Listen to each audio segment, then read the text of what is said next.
What's up guys, welcome to Anime Kahai. If you want to help me out, please hit the like button and subscribe to my channel. Wait, dig a hole in the mountain? Are you quite serious?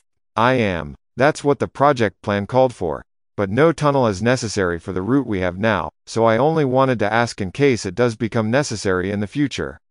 If you don't like it, I will not force the question. To a race who treats the mountains as divinity, digging a hole through one was seen as anathema. That is very ill-advised. You are free to let a slime become a demon lord, but as long as you do not interfere with us, I see no harm. I am even willing to shut my eyes to that slavering half-snake you've brought along with you. But if you wish to make a mockery of our glorious mountains, that I cannot abide. As if to prove the point, Momiji stood up.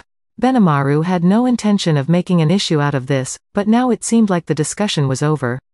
Had he failed? He stayed in his seat, reasoning that any reaction would force the other side to up the ante, but not everyone was willing to remain silent. A slavering half-snake? Are you talking about me? A fuming Alvis leapt out of her chair instead, staring Momiji down. The two seemed ready to come to blows at any moment. Whoa, stop. Just as Benimaru spoke, Alvis's eyes met Momiji's. Her extra skill snake eyes could cause paralysis, poison, insanity, and many other ailments. But none of that fazed Momiji. Such a silly move. She said as she took out a folding fan with both hands. Mere status ailments won't work on the daughter of the Tengu Elder. Tengu are half-spiritual life forms and as such bear a high resistance to status ailments. In addition, Momiji had the extra skill Godwolf sense on at all times, giving her information beyond what her five senses provided, a sort of powered-up version of magic sense that picked up on illusions and illusory magic. Thus, sneak attacks like that didn't work on her. Then it was Momiji's turn. She brought her fan down on Alvis in a sort of dance. Alvis blocked the first blow with her golden staff, but the second one hit her on the side and sent her flying to the far end of the open-air courtyard.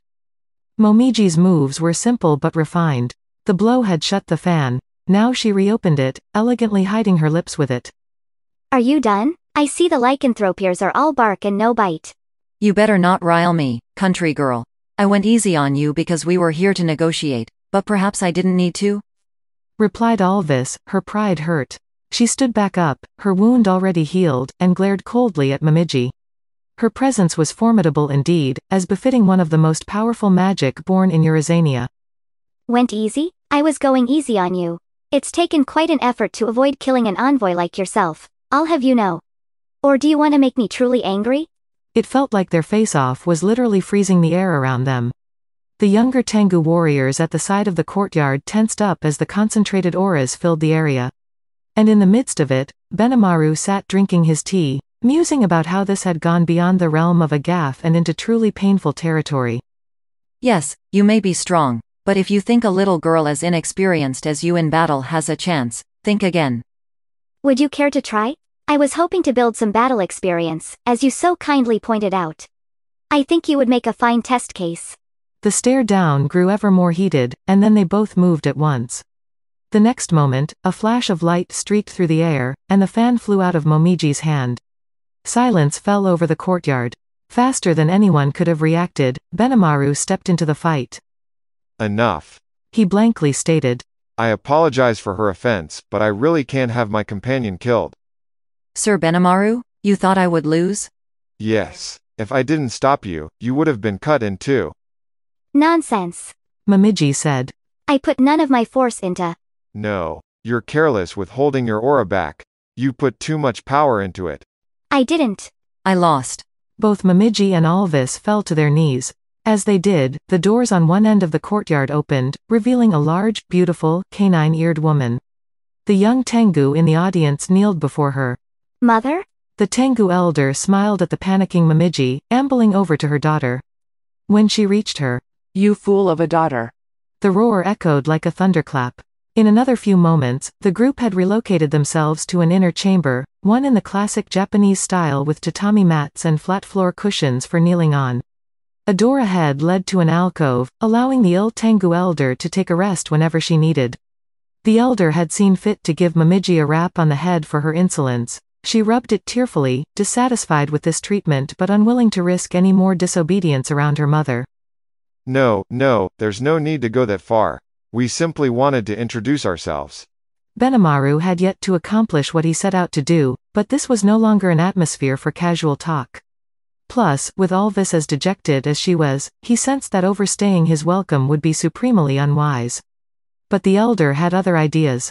Don't worry about it, boy. That was quite some swordplay you showed off, by the way. That's the Hayes style, ain't it? How did? No, I do have some idea. Momiji's dancing did resemble my own sword style in parts. Could it be, perhaps? Yes, I've studied Hayes as well. From my master, Byakuya Araki. Wa? Benimaru was shocked. The Tengu gave him a satisfied smile. My name, you see, is Kaide. With that, she began telling a story of her past. Over 300 years ago, she'd been spending her time in the land of the ogres. She had been on a journey, hiding her true powers, but then she encountered Byakuya and became an apprentice on the ways of the sword. But Kaide wasn't alone. She trained alongside someone else, a born talent, living by the sword, and Byakuya's own grandchild. It pains me so much that I am unable to give you a name. Byakuya had often said, naming monsters willy-nilly, it seemed, could come at the risk of one's life. As a human, naming this grandchild of his would have surely killed him. Kaide didn't have a name at the time, either, so she didn't understand what his hang-up was about it, but now she had an inkling. If you love someone, after all, do you want to leave something behind for them? It was natural for monsters not to have names, but for humans, it was the opposite. Time passed, and Byakuya grew old and passed away, leaving behind his ogre grandchild who had become a virtuoso with the sword, enough to challenge even Kaide. In terms of technique, she lost out completely. She was smitten, and underneath a large maple tree, she confessed her love. Then, after a single night spent together in bliss, she left the ogre homeland. The forest of Jura had been known for its unstable weather, but this tree was a large, broad maple, one that shone with bright orange leaves in the fall. It had become a symbol of the ogre's homeland, and Benimaru knew it well, proving to him that her story was true. Wait a minute, are you saying that Hakuro's? And shocking him in the process. Hakuro, you said? So the sword ogre I trained with has gained a name? My, I'm surprised to hear he's even alive. She smiled at the thought, shaking Benimaru down to his very core. Whoa, is Hakuro aware of this? His mind was swimming with all kinds of questions. But the greatest shock of all was yet to come. Well, that is a relief to hear. Because the fine young man Sir Hakuro raised is going to be the future groom of my daughter. Benimaru spit out the tea he was drinking to calm his nerves. He was normally cool and composed, but here in the land of the Tengu, everything was shaking him to the core. And he wasn't the only one. Alvis, next to him, was staring blankly into space as the teacup slipped from her hand. Momiji blushed intensely at the news and looked at Benimaru, then Kaide. Mother. Flustered, she attempted to shut her mother up, but it was no use. Kaide casually raised an arm to hold her daughter back as she addressed Benimaru. Now, Sir Benimaru, regarding your request earlier, I will be happy to accept it. In fact, I am prepared to acknowledge the rule of Sir Rimuru over our lands. However, that comes on the condition that you accept my daughter as your spouse. I doubt you will need much time to think it over, but what do you say? Benimaru froze. Such a dramatic question, posed so casually. He did need some time, as it happened. Fortunately, Momiji, the other related party in this question, stepped in to rescue him. Wait. I know you've accepted him, Mother, but I haven't yet. Yes, perhaps he's stronger than I am, but if so, then I don't want you to force him into this. I want to win his love first. Don't you always say, Mother, that a truly good woman is one who makes her sweetheart turn back toward her? She hid her reddened face behind her fan and all but ran out of the room, fleeing the scene. Kaide laughed heartily at her behavior. As Alvis regained her senses, Benimaru could feel embarrassment creeping over him at Momiji's reaction. You know, Hakuro could stay calm through anything. As sudden as this proposal is, if that's all it takes to throw me, I still have much to learn. He took the moment to reflect. But still, this is way too sudden. In the end, it was agreed that he would bring the question of Momiji back home to think over. This was all entirely Kaide's idea, and she had no interest in forcing anyone into it. It was something she thought it'd be nice to see, and if it actually happened, why, all the better. As for the rest of Tempest's demands, she largely agreed. The tunnel through the mountain was still an issue, but she gave them permission to construct the highway to Thalion any way they pleased. But their talks didn't end there. Apart from potentially marrying Momiji off to Benimaru, Kaide also expressed an interest in building a constructive relationship between the demon lord Rimuru and the Tengu race. It may not have been obvious, but Kaide suffered from an illness. At least, that was the backstory. The truth was a bit different. She did indeed lose the majority of her remaining power, bringing Momiji into the world. The birth and the subsequent naming of the child took place 15 years ago, and it consumed nearly all the force of a woman once lauded as the goddess of the mountains.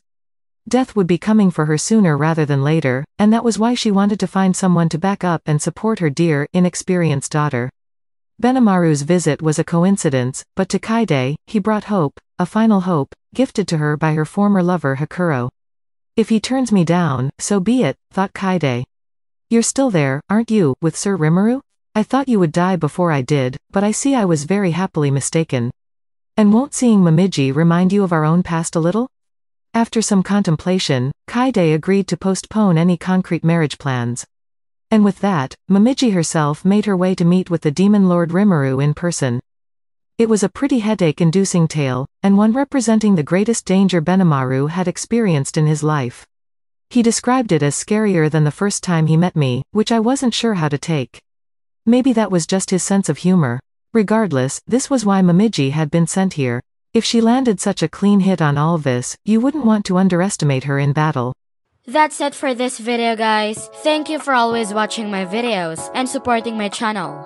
Shout out to Ashley Lobo, Michael, The King of 103, Abhishek Dungdung, Luke Devilax, Cypher, Sean, Anshu Mishra, Imdada 115, and last but not the least, shout out to Helpful Treks. I'll see you guys in the next video.